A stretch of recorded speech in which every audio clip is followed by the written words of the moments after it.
Hello and welcome to the Citi Newsroom from our studios at number 5, Owula Hansen Lane at Tesano. I'm Frema Edunyame. Coming up. Minister for Land Samuel Abdullahi Jinapor warns against illegal mining in Obuasi as small-scale miners seek concession from Anglo Gold Ashanti. We have to always be very quick to point out that the lack of employment with the greatest of respect cannot be a justification for criminal conduct. That I believe we have to. Caterers reject proposed increase in payment for school feeding program. If she is saying that all arrears have been paid with the exception of third-term payments, it is not so. With the amount of 1 Cedi 20 pesos proposal, we are not going to agree. Also in the bulletin, President Akuffo urges Ada community to accept Electrochem salt mining operations. Project is a major project, not just for Ada, but for Ghana as a whole. And if it's fully developed, it has the potential to make a major contribution to the economic development of our country. And later, Citi TV celebrates 5 years of exceptional broadcasting with anniversary church service and staff day out. Each and every one of us here has played a vital role in this collective achievement, and it is through this collaboration that we have achieved our 5-year feat.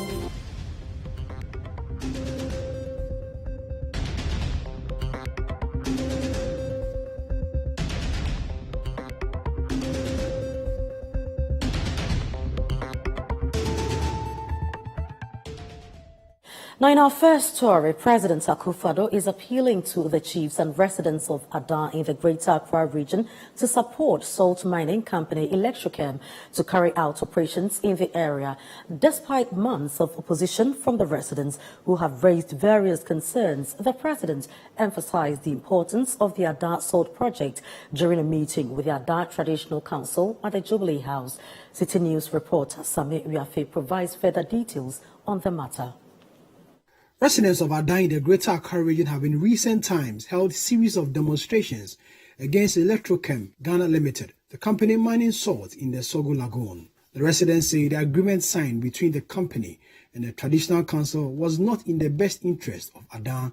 The residents insist the Sogo Lagoon remains one of their sources of livelihood and will resist any attempt to sell it out. At a meeting with President Akuffo at the Jubilee House, the Ada Traditional Council, led by Man Carlo of the Ada Traditional Area, Nene Agude Obichire, says government must help address the challenges confronting the smooth operation of the company. Some indigents have illegally sold portions of the concession to some individuals and groups, and they have refused to vacate these areas to allow Electrochem to operate. It has become a hindrance to the progress of work in the concession, as the parties who gave out the concessions and their grantees have become a serious threat to Electrochem's operation. And some indigents have also apportioned part of the concession to themselves and are engaged in legal salt mining activities, what we call achiako. What is troubling about the illegal operators is that they create their pans in the base of the lagoon, causing havoc to the lagoon and its biodiversity. There are instances where some of the operators and their affiliates have threatened and attacked security personnel who come to perform their normal duties. Your Excellency, one serious challenge is the influence of national politics. Some people do not feel safe that Electrochem is leading this charge of creating wealth in Ada, developing the lagoon for us. They are using all manner of tricks to divide us. President Akuffo on his part urged the chiefs and people of Ada to accept the operations of Electrochem, which he says will help bring massive development to Ada. The project is a major project, not just for Ada, but for Ghana as a whole. And if it's fully developed, as it is in the process of being, it has the potential to make a major contribution to the economic development of our country. We're told that next door to us in Nigeria, there is a demand for 1 million tons of salt every year, which is satisfied by Brazilian exporters, whereas a day's sailing from Apapa are the deposits in Adan. So if we now have investors in the area that are serious about bringing this wealth out, it is the responsibility of all of us, especially with you in the vanguard, to give maximum support to this development. Now, away from the presidency, the leadership of the caterers under the government school feeding program in the Ashanti region have rejected the proposed increment on the amount per child from 97 pesewas to 1 cedi 20 pesewas. The striking caterers were also asking the gender minister to visit various districts to appreciate the challenges of their members, have also expressed dissatisfaction with the gender minister's approach towards addressing their concerns.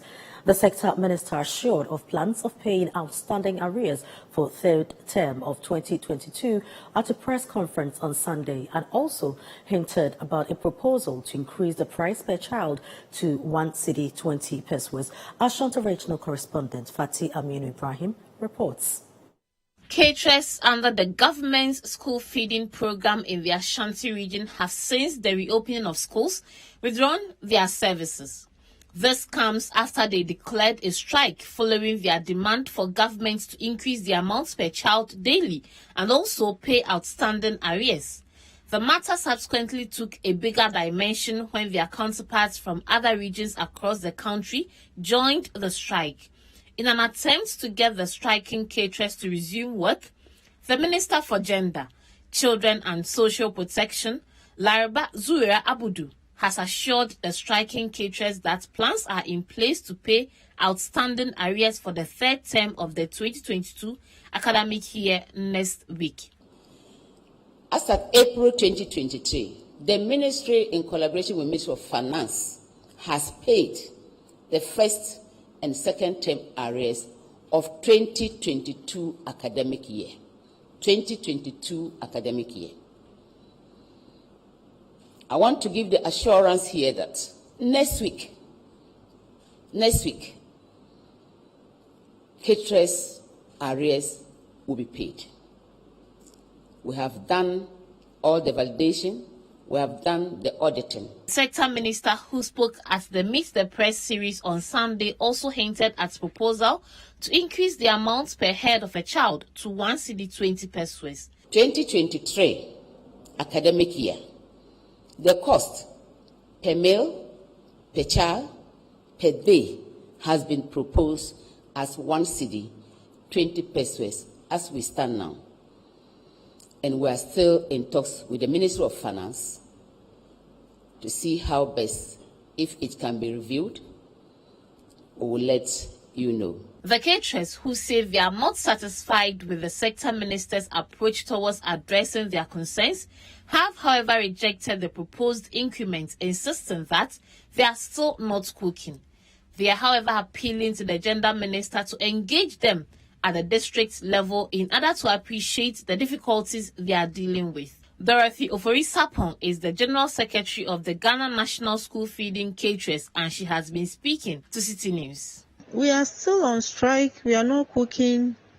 We are not going to cook. Though Minister have spoken, what she came to explain wasn't to our satisfaction because, one, the arrears that he said they have cleared all with the exception of the third term payment of 2022 is not so. She only delivered the data she has been provided with. There are arrears way back 2019, 2020, 2021 plus this current third term payment, plus the first and second term payment, part of it were not also paid. And so if she is saying that all arrears have been paid with the exception of third term payment, it is not so. With the amount of 1 cedi 20 pesos proposal, we are not going to agree, because we cannot use this 1 cedi 20 pesos to cook any better food for the children. And so we pray that she'll go and come back to tell us something more than this 1 cedi 20 pesos. And we also believe that whatever she delivered was a data that was given to her. And so we'll plead with her to come down to the various districts to see things for herself, because we are not going back to cook until what we are saying, or she has come down to meet us personally to explain things better. Otherwise, we are not going back to cook.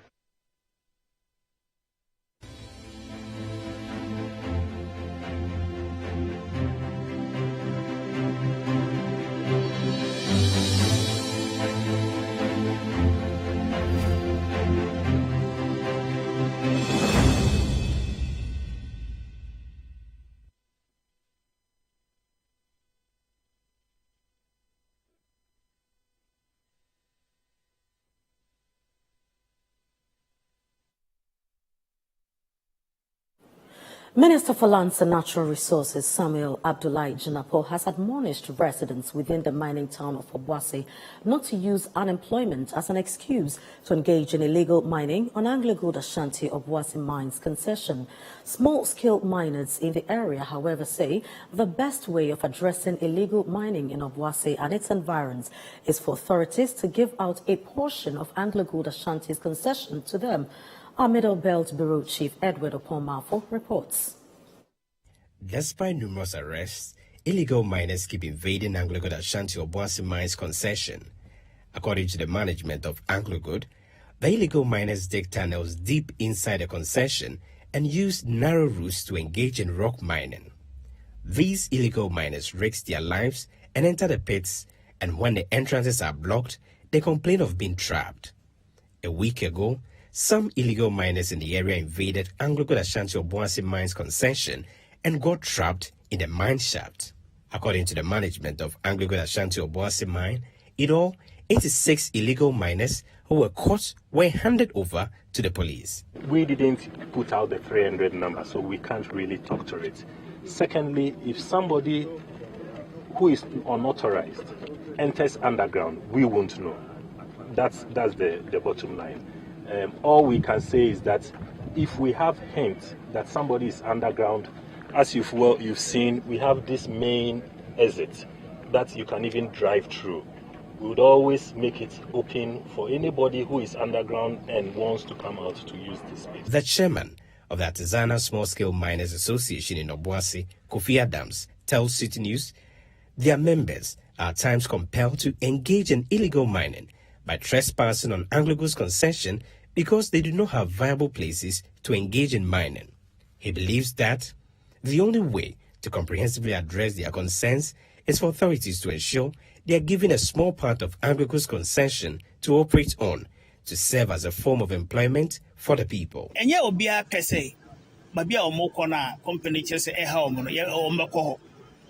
in the air, say, go on to me, bending areas na I rock mine and Nibi Mayania, Nakaya Timino Mayade, Akasa.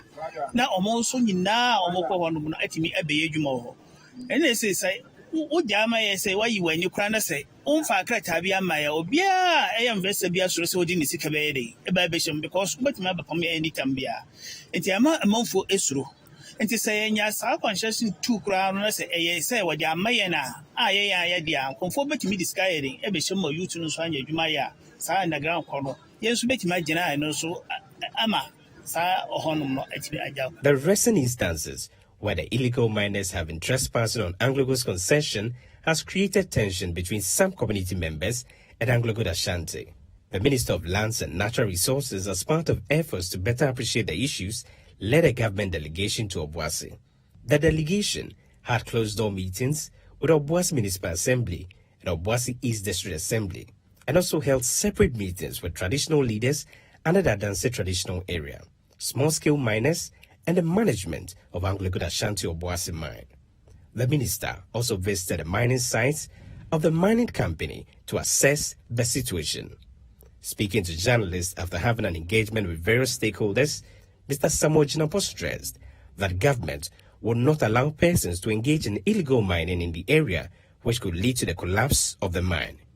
The minister noted that it was as a result of such illegal mining activities that led to the collapse of the mine some years ago until it was reopened in 2019. By and large, we've got a deeper understanding of the issues at stake. We've had very detailed discussions, and a lot of conclusions have been reached to, first of all, protect the concession of Anglo-Gold Ashanti, and second of all, try to map out strategy which will give us sustainable resolution of this matter. Now, I want to underscore the importance of this asset to the national economy of our country. As we all are very aware, this mine was under care and maintenance in 2016, and the mine was put under care and maintenance as a result primarily of some of the activities taking place today, some of the illegal activities taking place today, which is what culminated in the mine being put under care and maintenance. Through the instrumentality of President Akuffo and His Majesty Sanitation and other stakeholders, the mine was brought back to life in 2019, and which is why I say that we are very determined to protect this mine, protect Anglo-Gold Ashanti's concession, and I should say, and say so forcefully, that it is government's policy that Anglo-Gold Ashanti's concession be protected through all legal means, and therefore the mining laws of our country will be enforced and enforced strictly.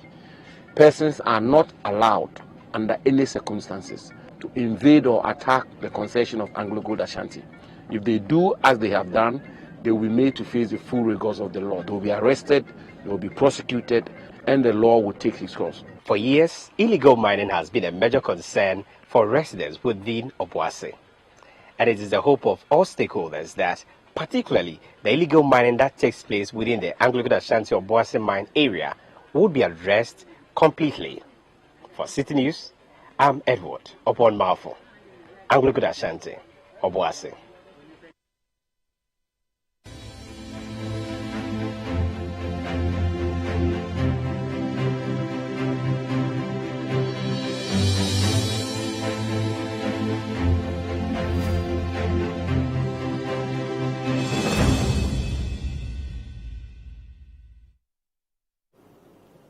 Now, in some other news, customers of various telecommunication companies are still massing up at their premises in a desperate attempt to restore their SIM cards days after the National Communications Authority carried out a disconnection exercise.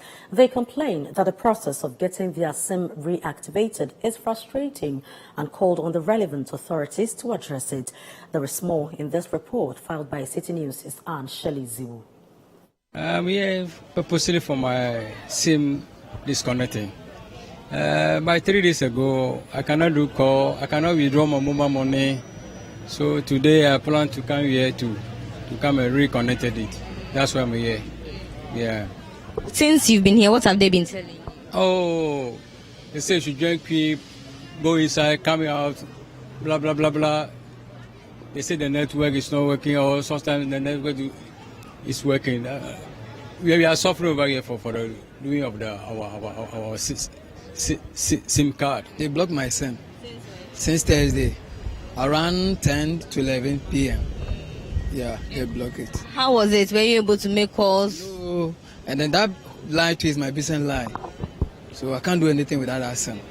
So I have to come so that they open for me. These customers have not been able to make or receive calls and access the internet because the National Communications Authority deactivated their SIM cards for failing to register it, despite numerous extensions of deadline to enable them do so. Some have resolved to get new SIMs, while others hope they can get their deactivated SIMs reactivated.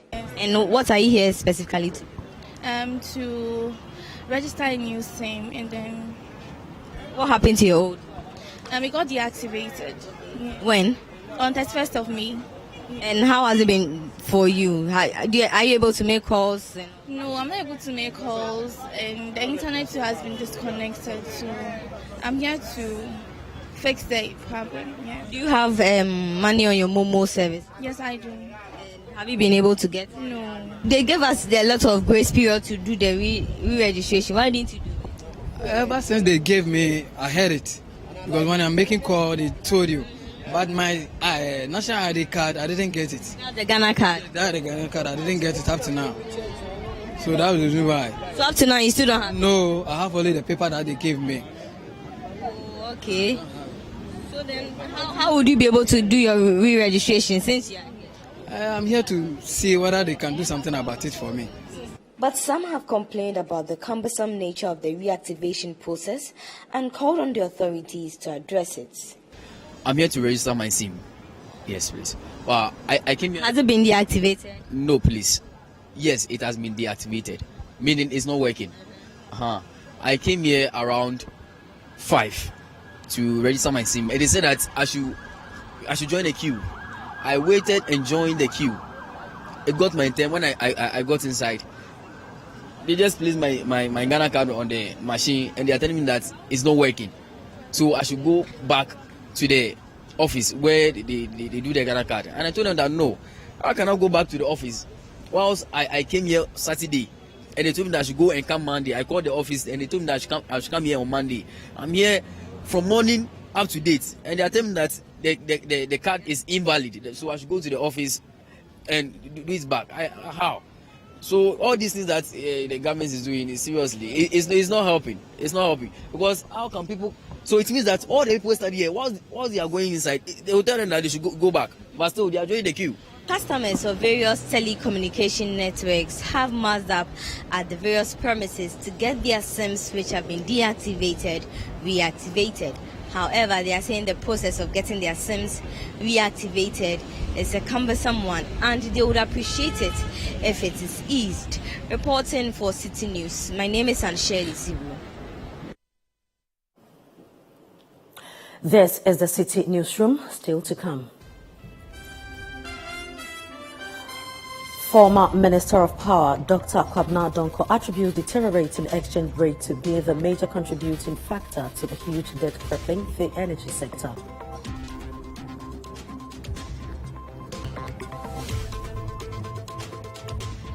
We have the details coming up shortly. Please stay.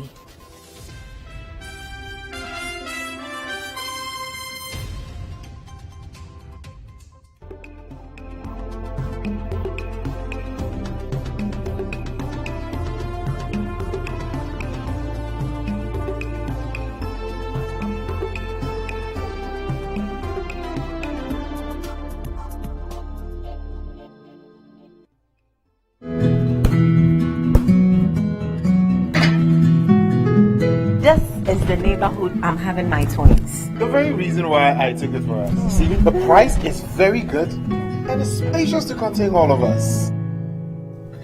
Alphabet City. Now I'm a landlord. I don't pay rent. And my Airbnb business is booming. To me, Pamini, bank and I'm not saying Alphabet City. The pension pay me 20%. The payment plan, I want to share my man. Just very smooth. This is a healthy place to raise our families and creating peace. Come on, be my neighbor. Alphabet City, the ABC of Home Sweet Home. Alphabet City is a classy and peaceful gated community in Sakumono. We have 24/7 top-notch security and high-quality access roads. We have 3 bedrooms and 2 washrooms, 3 bedrooms and 3 washrooms with boys' quarters. We have 3 bedrooms and 4 washrooms. We have 2 bedrooms and 2 washrooms, all with beautiful kitchens and kitchenettes. Call Alphabet City on 0240-111119 or 050-44-99999. Alphabet City, the ABC of Home Sweet Home.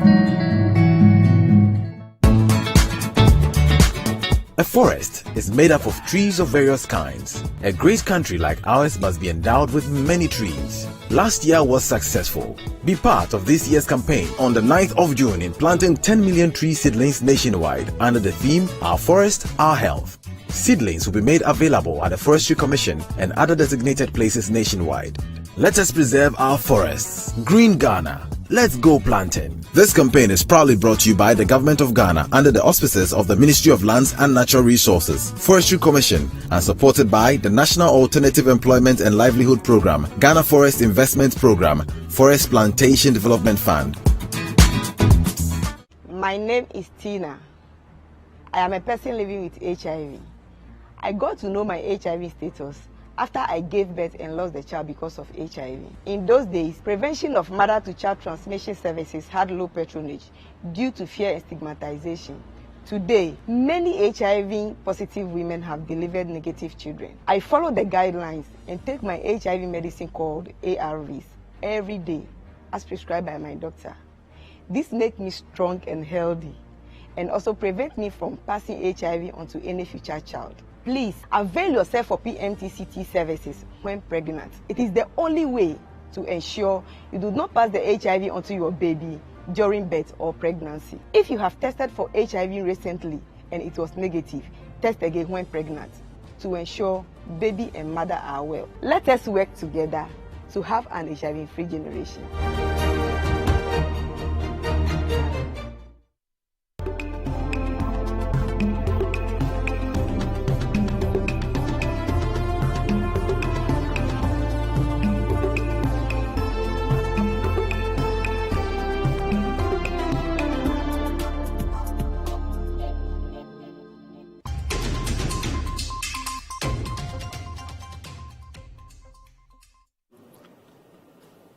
Hello again. The former Minister of Power, Dr. Kwabena Donkor, says the deteriorating exchange rate is the major contributory factor to the huge debt crippling the energy sector.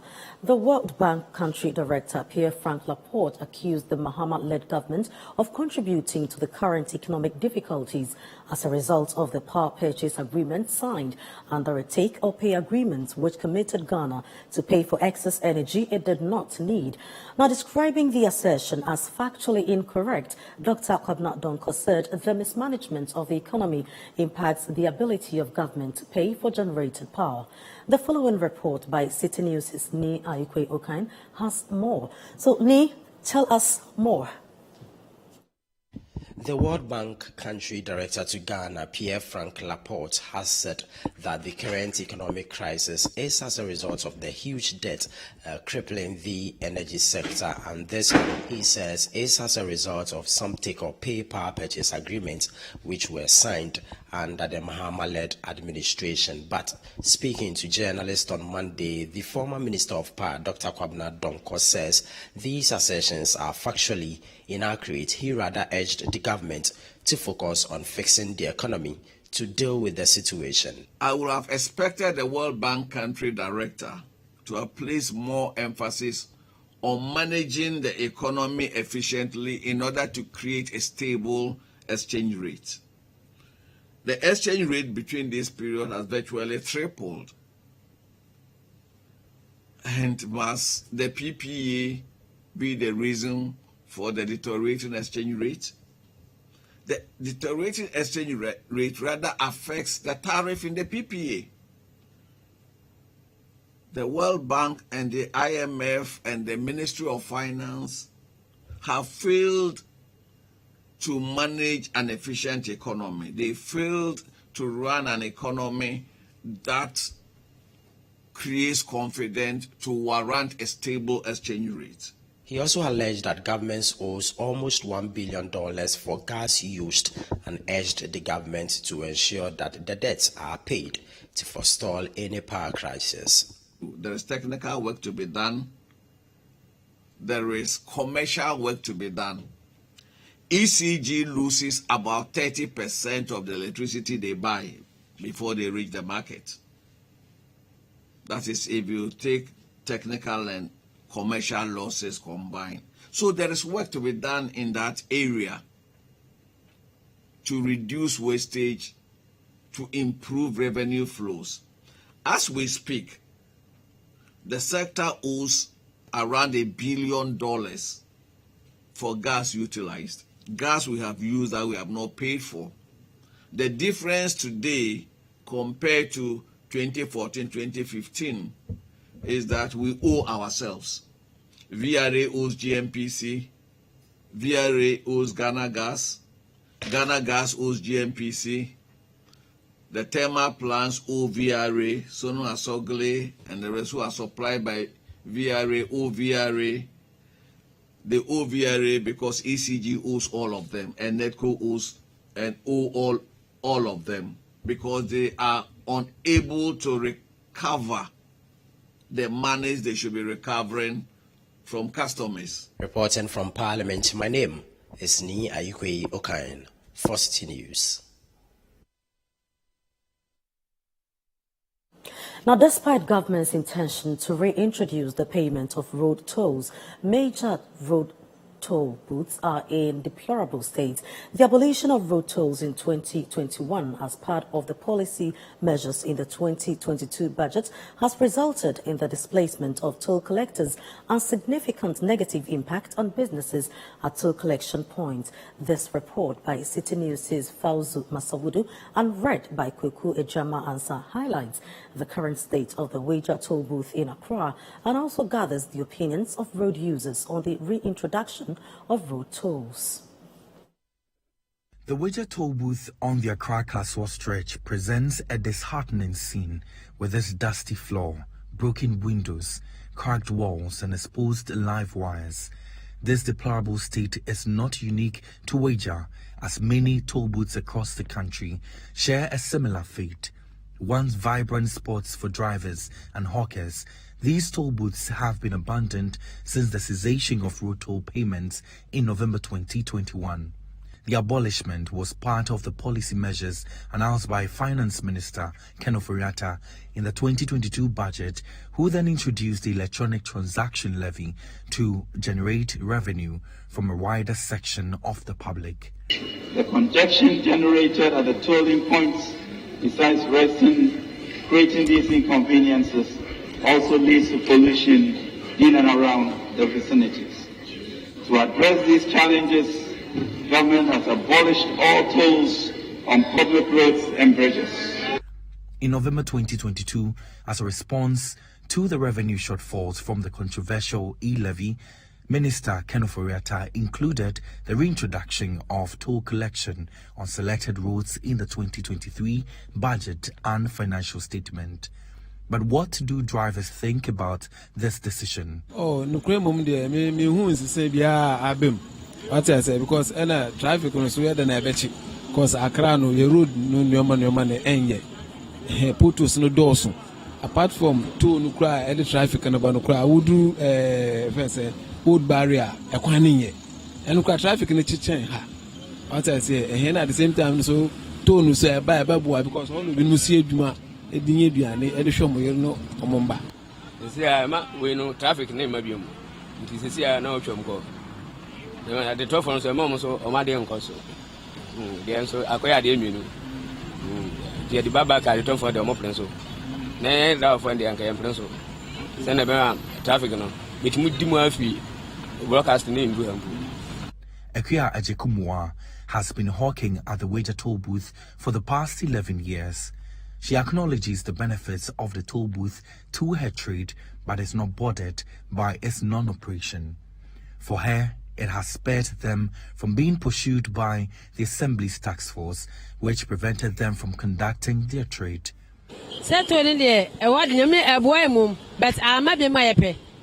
Because she could be anyone, will be no be any answer. On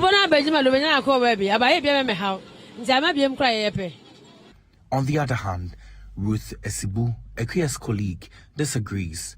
She laments how difficult it has been for her to make ends meet. For Ruth, the introduction of road tolls would be an answered prayer. Say business that a bank a bear day. They blow. If you be a rabbit 10 o'clock, no ya pun. See a bar, it just means embra. But yes, you want to a bar. I buy so the Baba could you say, you to me on family. The neglected state of toll booths across the country serves as a clear indication of the much-needed renovation they require before being operational once again. You're still watching the Citi Newsroom. I'm Frema Edunyame, still to come. Citi TV celebrates 5 years of exceptional broadcasting with anniversary church service and staff day out.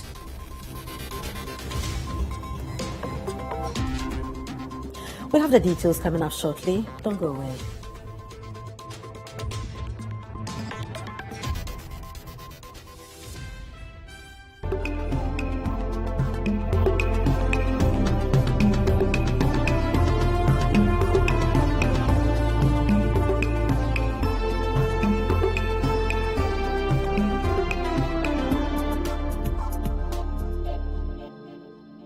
Pepsodent is aware that globally, 1 in 2 children suffer from cavities. That's why by giving her Pepsodent, you're not only protecting her teeth, but also helping her grow up and thrive at every stage of her life with a healthy and confident smile, so she can succeed and achieve all of her dreams. Because every smile matters.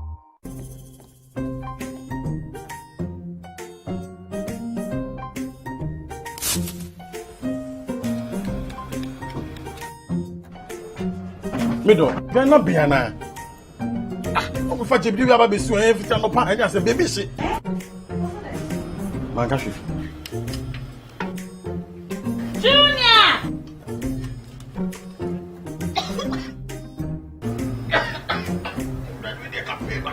I'm saying so enough for me, you know. Sister Host Pa, it's a winning gas. I'm using it, why? My wife.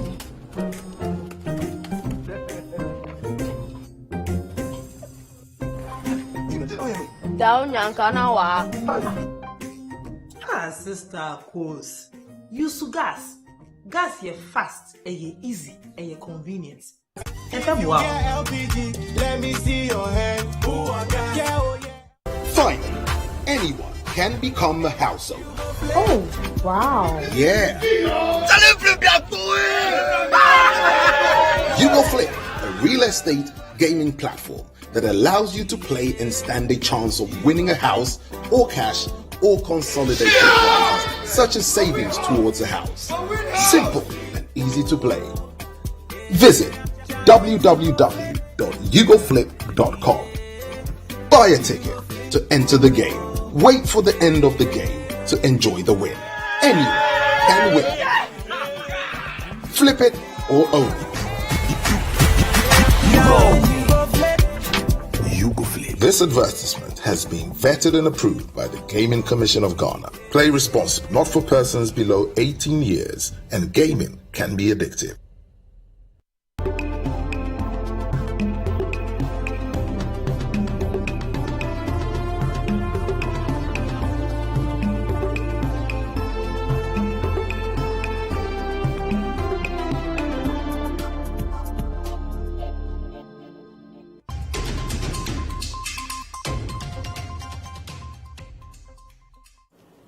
Thanks for staying. One of Ghana's fastest growing television stations, Citi TV, is 5 years old.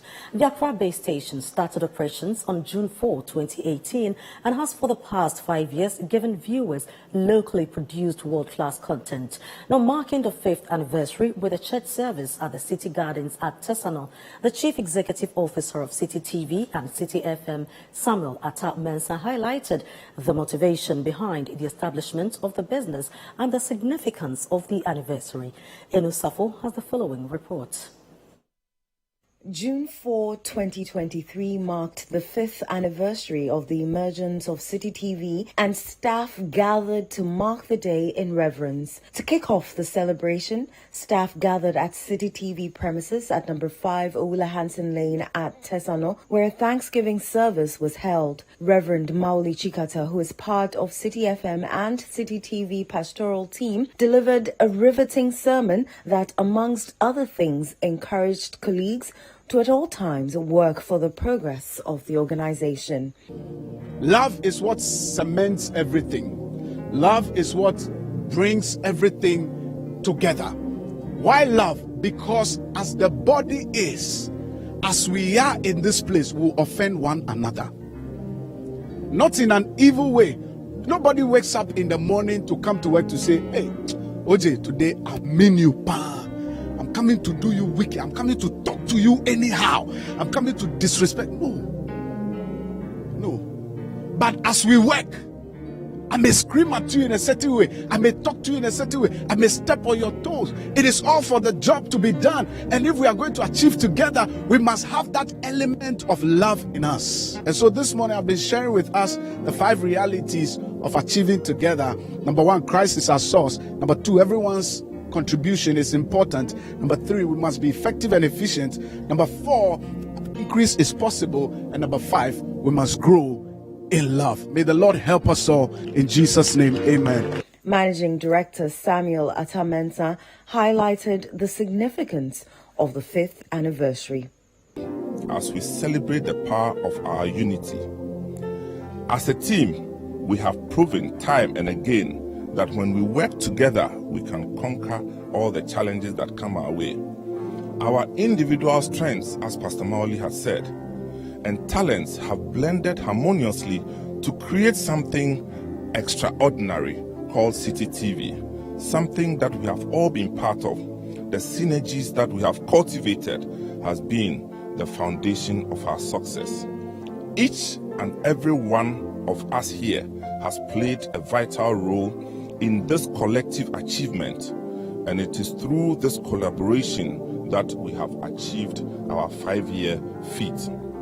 Remember, our unity does not necessarily mean conformity.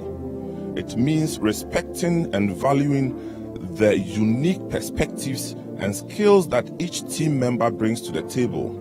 It means fostering an environment where ideas can flourish.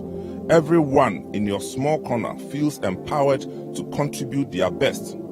By embracing diversity and encouraging open communication, we can continue to push boundaries and create a larger space for our groundbreaking work. After the service, there was a staff day out to celebrate the day. Everybody says Citi Afan. Everybody says Citi Afan.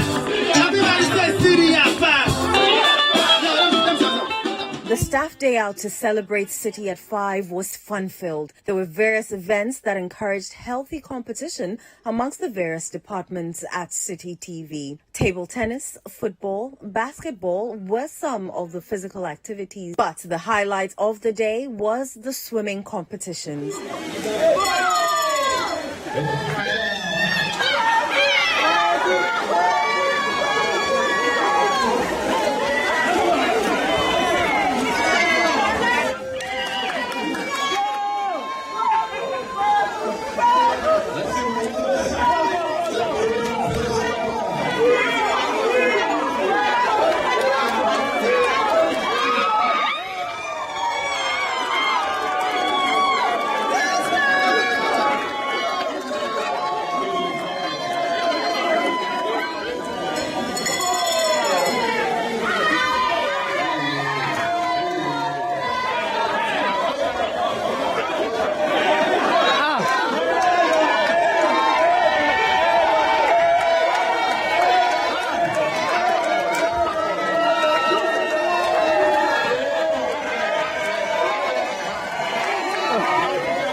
The battle for supremacy was intense in the pool.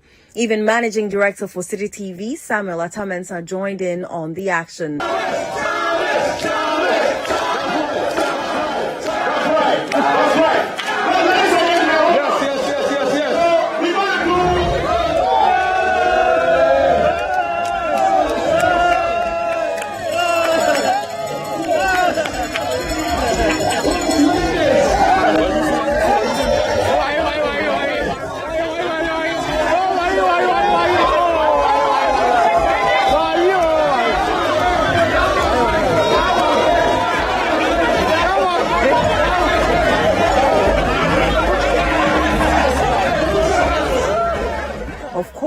the news team emerged eventual winners because, yes, that is the most talented department.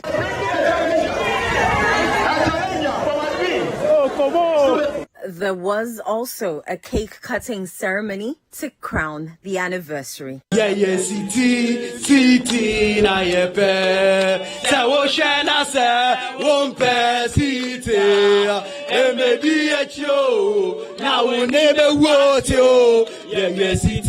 Citi na yepe hey mami tune what's he saying? Shabre na Yankwe. Oshana se onye shabre. Emedi echo. Na we ni bekwasio. Shabre na 2, 3.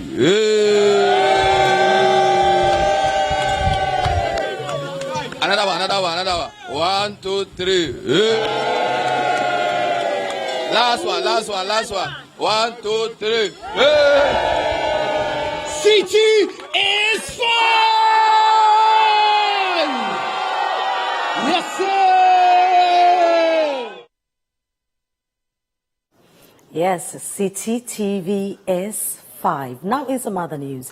The Minister for Sanitation and Water Resources, Cecilia Abnat-Dapaah, says Ghana is running out of time in protecting its water bodies from the destruction by Galamsey activities. Cecilia Dapaah, who was speaking to Citi News while touring the Galamsey polluted Bonsa River and the Bonsa water treatment plant in the Takwa Nswaye municipality with board members of Ghana Water Company, appealed to residents and Galamsey operators to stop the pollution.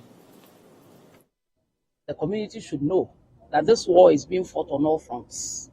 Both the community, the youth, the old women, old men, churches, chiefs, religious bodies, everybody that drinks water from the source should have it as a matter of urgency to help us fight this war. People who do Galamsey or illegal mining on the rivers in Ghana should stop. They should leave the rivers alone. These are the rivers that were left by our forebears for us to take charge of and also relinquish when we go to the next generation. But the way things are going, if we do not talk, if we do not act, we'll blame ourselves for the future. So it's a plea to them.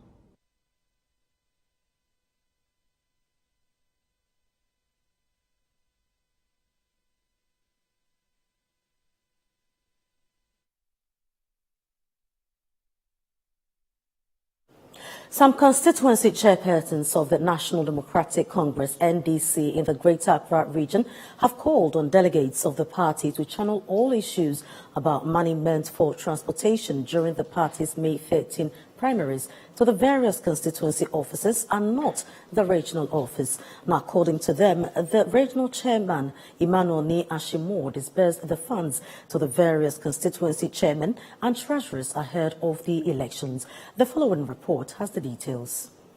The reaction from the constituency chairman comes on the back of an accusation by the secretary of the NDC in the Greater Accra region, Theophilus Tetechai, that the regional chairman Emmanuel Ashimor did not disburse all the money from John Mahama.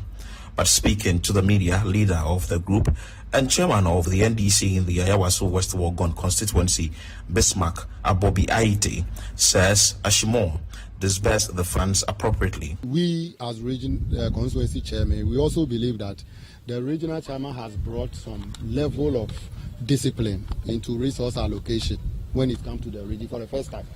Because he called all the constituency chairmen, come for your money, you sign for your constituency, but your treasurer must be there. If the treasurer is not available, your secretary must witness before we give you the money. And he did that excellently. Chairmen that came without any of their reps were retained. It shows how committed he is when it comes to transparency in resource distribution, when it comes to the region that he presides over.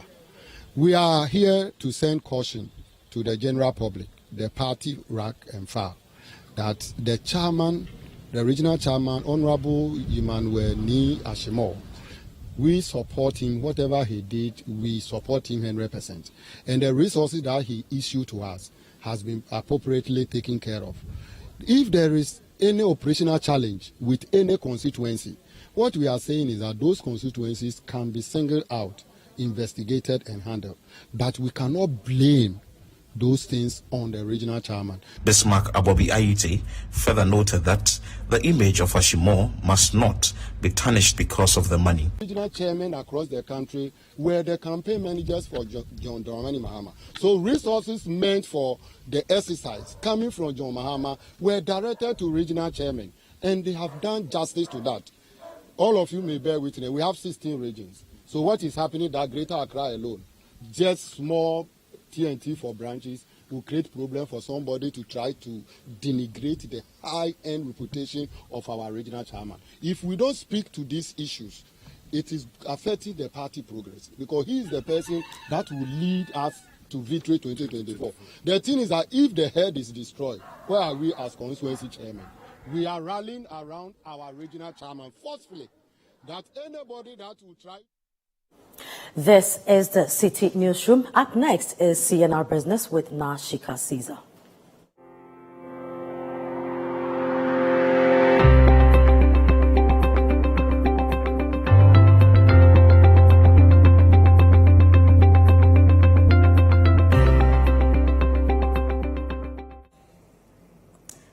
Welcome to CNR Business with me, Nashika Caesar. Now, stakeholders in the energy sector are anticipating that businesses in the manufacturing services and informal sector could be impacted severely due to the impact of a likely power crisis in the country. This comes on the back of a threat by the independent power producers, distributors and bulk consumers who are threatening to cut power supply to the national grid by the end of June 2023 if the government fails to settle 30% of debt owed them. There's more in the following reports. The threat by the independent power producers, distributors and bulk consumers comes after many calls on government to settle debt owed them. Currently, government owes them almost $1.6 billion. According to the CEO of the IPPs, Akuffo, this could create a huge power shortfall as the IPPs control over 65% of the available thermal generation capacity in the country. In an earlier statement from the IPPs last month, they said they have not seen any improvement on payments from government, and they are now at a point where they are unable to persuade their creditors, contractors and other key stakeholders to defer critical payments required to maintain operations. The IPPs also rejected a government's proposal to restructure $1.58 billion in arrears owed them by the state, explaining that non-payments could lead to a shutdown of the operations. Executive Secretary of the Chamber of Petroleum Consumers, COPEC, Duncan Amwa, has been highlighting what this means to the industry and its effect on businesses. What is happening, it leaves those of us on the streets a bit worried. When I pay for power today, I am charged so much. One expects that whatever I pay for would probably be used to offset production costs by some of these IPPs. Unfortunately, it looks as though we are accumulating so much debt, much more than how much power we are actually consuming as a country. So we are asking the ECG and of course the Finance Ministry what exactly they do with the monies they generate from these collections that they do. The most recent being ECG going out there to disconnect people and to also take payments for people who owe them. They were talking of something in the region of 5 billion that they believe was in arrears from the public or the consuming public. They were able to collect about 3.5. Some they said they could not collect. But even if we were all owing ECG up to 5 billion, we do not think that there's a rationalization to how come we now have a net of 1.6 billion USD debt with the IPPs. If indeed we are collecting these monies and not paying to the IPPs, then it's a problem.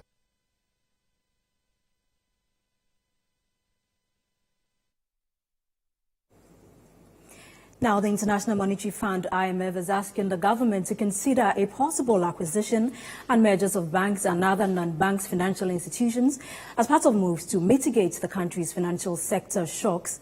The reasons for this proposal by the IMF are captured in the following report. Under its risk assessment matrix, the IMF in its last country report on Ghana said the proposals, if adopted, will among other things tackle insolvencies in countries with weak banks and other financial institutions amid the economic slowdown. It warned that failure to do this will further exacerbate market disruptions and lead to hikes in real interest rates. The IMF, however, posits that these are medium risk but could hamper not only the capital adequacy of banks but also their capacity to lend, thereby affecting credit to the private sector and derailing economic growth. To this end, the IMF, in its policies to mitigate the risk, is proposing that 1. Ghana strengthens financial safety nets and closely monitor the liquidity of banks and non-bank financial institutions as well as their asset quality. 2. That Ghana designs an adequate banks and non-bank financial institution recapitalization strategy. And 3. Encourage acquisition and measures of banks if needed.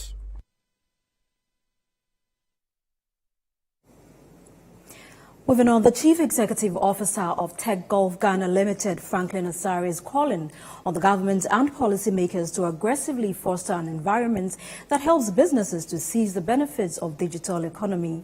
The following report has more on what Franklin Assari has been saying on the on-air series of the 2023 edition of the Citi Business Festival, which kicked off on Monday. The Citi Business Festival is a month-long initiative marked with on-air and outdoor events held annually in the month of June to equip the Ghanaian business community with strategies needed to grow and scale up their ventures. Speaking on the on-air series of the 2023 edition, the Chief Executive Officer of Tech Gulf Ghana Limited, Franklin Assari, said, considering the ongoing spread of technology and its continued importance for economic growth, policy action is needed to help businesses make more effective use of technology and be more profitable. With the digital economy in view and how we can make sure that the government, because it's a whole project that needs to happen at the government level across all ministries. I'm not saying it's not happening. I'm just saying that it has to be done in a more aggressive manner.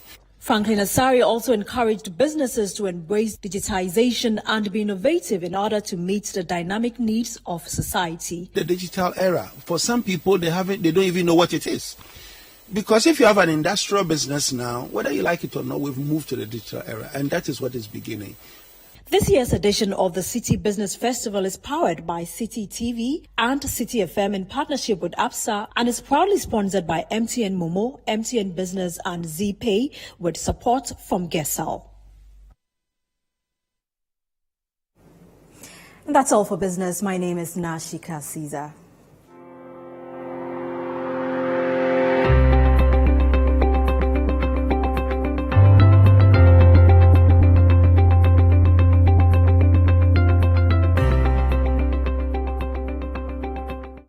And that's how we wrap up. But before we take leave of you, here is a look again at our top stories. Minister for Lands, John Samuel Jinapor, warns against illegal mining in Obuasi as small-scale miners seek concession from AngloGold Ashanti. Caterers reject proposed increase in payment for school feeding program. President Akuffo urges Adar community to accept Electrochem salt mining operations. Citi TV celebrates 5 years of exceptional broadcasting with anniversary church service and staff day out. We have more news on our website, citinewsroom.com.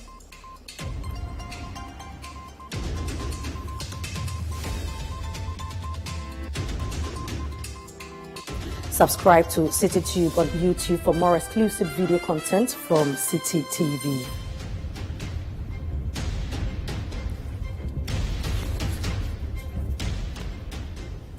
Thanks for watching. I'm Frima Edunami.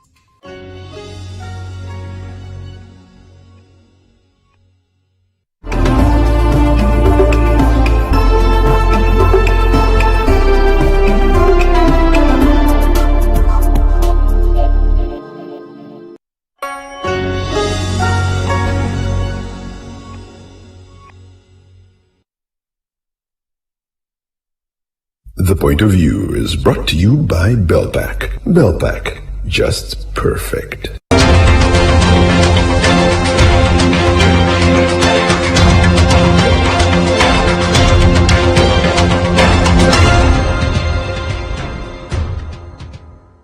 Welcome to The Point of View. This is your favorite current affairs show on television. Here on The Point of View, we pick the right topics, get the right guests, and ask them relevant questions on issues that matter to you. We're on Citi TV, and tonight's a big discussion about the extent to which power purchase agreements have contributed to Ghana's debt problems. The World Bank Country Director, Pierre-Frank Laporte, granted an interview on Joy News where he spoke about many things. The interviewer asked him about the debts, and he discussed the power sector as well. In that conversation, he pointed out the power purchase agreements and the almost $1 billion that Ghana had to deal with by way of debts. He spoke about excess capacity, and he says that the deals that were signed were at the wrong price, the wrong type, and the wrong rate. Tonight we have a